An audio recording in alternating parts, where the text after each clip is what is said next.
What is going on, YouTube? This is your girl, Bridget Yashman. Y'all, something slight, you feel me? Something slight. Y'all, feel me, my G? This is Young Donna Sauce Guy getting suspended in high school. Before we get into this reaction video, please like the video, subscribe to the channel, turn on post notifications if you are new. Only up to 2K. I'm not even finna hold y'all time no more. We are recording now. As a result, we were warned that anybody who caught a suspension, even once, for any reason at all, was not going to be allowed to walk the stage during graduation. And I know Pablo Escobar got shot or whatever, but that actually sounds way better than having to tell your Jamaican mother that you can't participate in graduation. I mean, death by firing squad sounds way more pleasant if you ask me.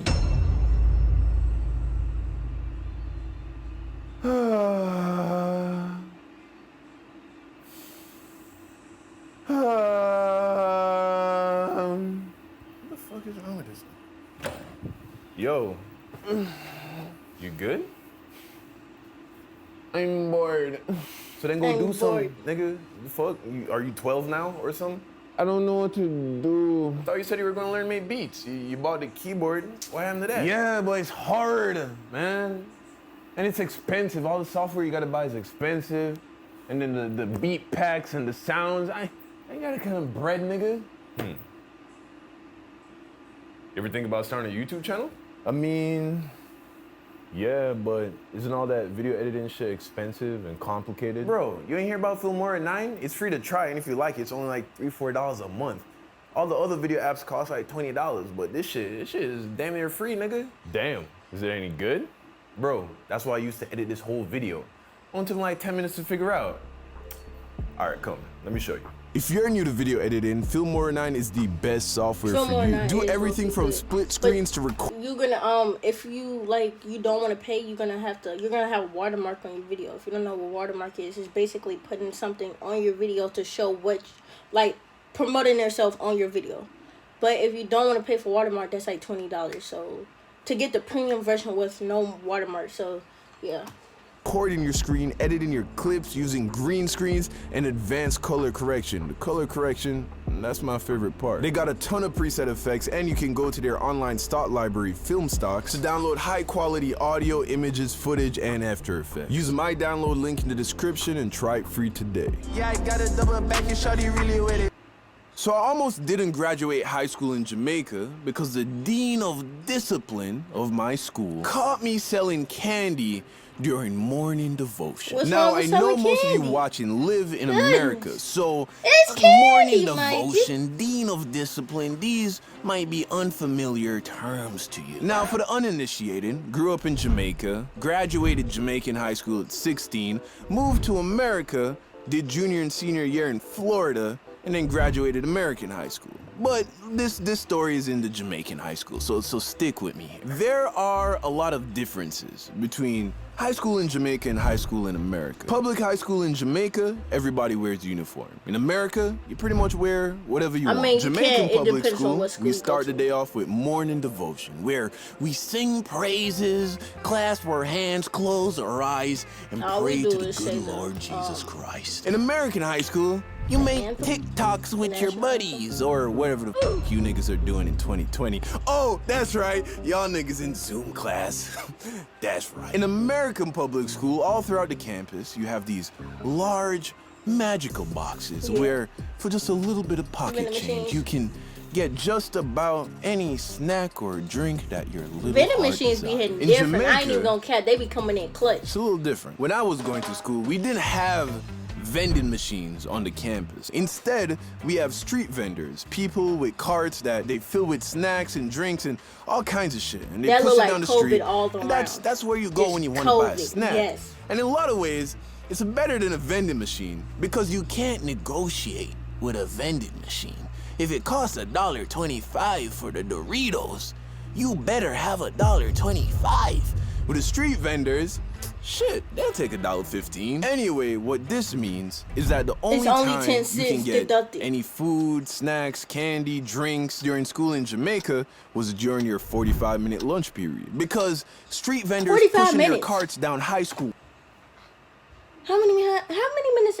I think I have a half an hour to eat lunch. He get 15 more minutes. That's wrong. Always during That's wrong. class time would be ridiculous. Which means if you didn't bring snacks to school or you didn't stock up during lunchtime, during the rest of school, you pretty much have no way to get any food, especially snacks and especially candy. This created what I like to call a snack vacuum, where other kids saw an oppressive school rule that prevented you from getting candy during class time. I saw a business opportunity. And to be fair, I didn't come up with the idea. I saw this other kid selling Jolly Ranchers out of his backpack to my classmates, selling and Jolly immediately I was like, yo, that's a lot of money.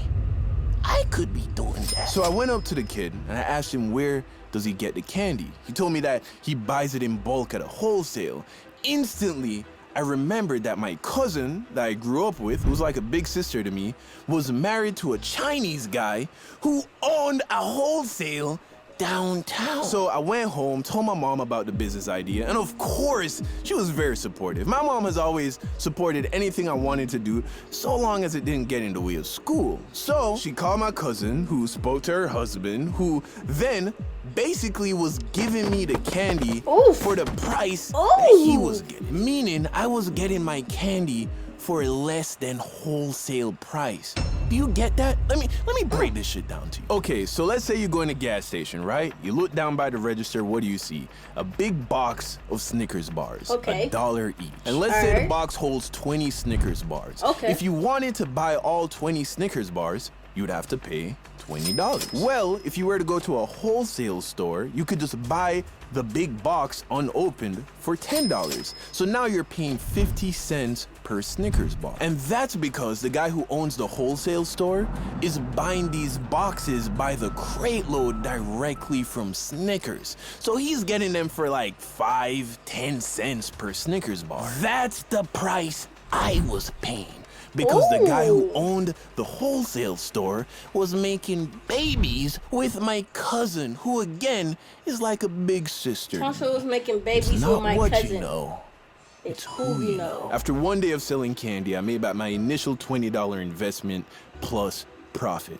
By the end of the week, I had 2 other dudes selling candy for me. I was making so Okay. much money that I stopped asking my mom for lunch money. Of course, Oh, she would right. still give it to me, but that That's just went extra right money back in into your pocket. business, of course. Okay, And I was exactly. never a tough guy back in school, but something about having other dudes who grew up in the hood report back to you at the end of the day with money in their hand, it just gives you a certain Vibe. Pablo Escobar-esque type feeling, you know? Now the truth is, these niggas were stealing from me. Yeah, they were constantly. definitely They stealing stole from you. candy, they stole money, yeah. but because the profit margins were so high, it was worth the loss. I was still making money hand over fist. Now, of Alright. course, a guy like Pablo Escobar would disagree with that, based on principle. You know, he'd cut their legs off and throw them in a river. But me, Christian boy, I go to church on Sundays. Christian and boy. I just wanted some new shoes, an Xbox, you know, some cool clothes. That's all I really wanted. So if that meant having to take a loss here and there, well, that was okay with me. Now, if you were paying attention during the beginning of the video, it wouldn't take a rocket scientist to realize that this was probably against the rules, right? It was definitely. Actually, this was so against the rules that if you were caught selling candy to other students, you'd get suspended. 3 suspensions and you're expelled. But I wasn't worried about getting expelled. What I was worried about was not graduating. You see, my senior year of high school in Jamaica was on record the most disobedient, disrespectful, unruly graduating class to have ever come out of Arden High School. At least according to the dean of discipline, the music teacher, the principal, and everybody else who we were supposed to be listening to. As a result, we were warned that anybody who caught a suspension, even once, for any reason at all, was not going to be allowed to walk the stage during graduation. And I know Pablo Escobar got shot or whatever, but That actually sounds way better than having to tell your Jamaican mother that you can't participate in graduation. I mean, death by firing squad sounds way more pleasant if you ask me. So one morning, during morning devotion, I was chilling at my desk when one of my homies and classmates, Peter, looked over to me and gave me that look. It was that, hey, got any candy look? And of course, by now, everybody knew I was the plug. My gut told me that it was too early to start selling, you know? I mean, if for no other reason than the fact that it's the Lord's time. I mean, we're supposed to be praying to God right now. Okay then. Here I am slinging illegal candy under his nose. So Peter comes over to my desk, hands me like, I don't know, 25 cents, which probably back then got you about a few Jolly Ranchers, you know, just enough to hold you over till lunchtime. I discreetly pass Peter the candy, and as I'm pulling away my hand, I look up, and who do I see staring me in the soul? The Dean of Discipline. Instantly, That's my heart suspension. drops. I put my hands in my pocket, and I look down at my desk, and I'm just hoping that he did not realize what just occurred. Alright, 2 more minutes left of the But he video. was not a fool. All I hear is, Mr. Hines, Mr. Hines. to the front of the classroom, please. Bug. I start walking to bro. the front. Whoa, Mr. Hines, don't forget your bag. Bring that too. As a matter of fact, here, give it to me. I'll keep it safe. And we walk to his office, and we get to his office. He sits me down, opens the bag, sees the candy. Mr. Hines, are you aware of the consequences of being caught soliciting candy during school hours? Yeah. So then you know you will not be walking the stage with the graduating class? Yeah. And you have nothing to say for yourself? When I don't show up to school next week, ask my mother where my body is buried. Oh. Mr. Hines, you know, I thought you were much smarter than this. I'm also aware that you're an okay student. Why is his You nose don't so really big? get in trouble. So here's what I'm willing to do, Mr. Hines. I will allow you to walk the stage with your classmates, but you are still suspended. You must show up to school tomorrow wearing the black and white. And if you are caught soliciting candy again, I can guarantee that you will not be graduating this year. You understand me? Yes, sir. Good. All right, now go back to your class. Oh, one more thing, Mr. Hines. Thank you for the candy. It will not go to waste. And thus marks the end of my legal candy selling career. Taught me a lot, had a lot of fun, made me some money. I'm glad I got to graduate. But you know what? Even if I didn't, I'm glad I did what I did. Because no risks, no reward. And sometimes the greatest reward is finding out that you have the balls to take the risk in the first place. Yeah, that kind of sounded good. We gotta go. Baby, we're wasting our time trying to decide. That is the end of the YouTube video. If you guys did enjoy, please like the video, subscribe to the channel, turn on post notifications if you are new. I'm out. Peace.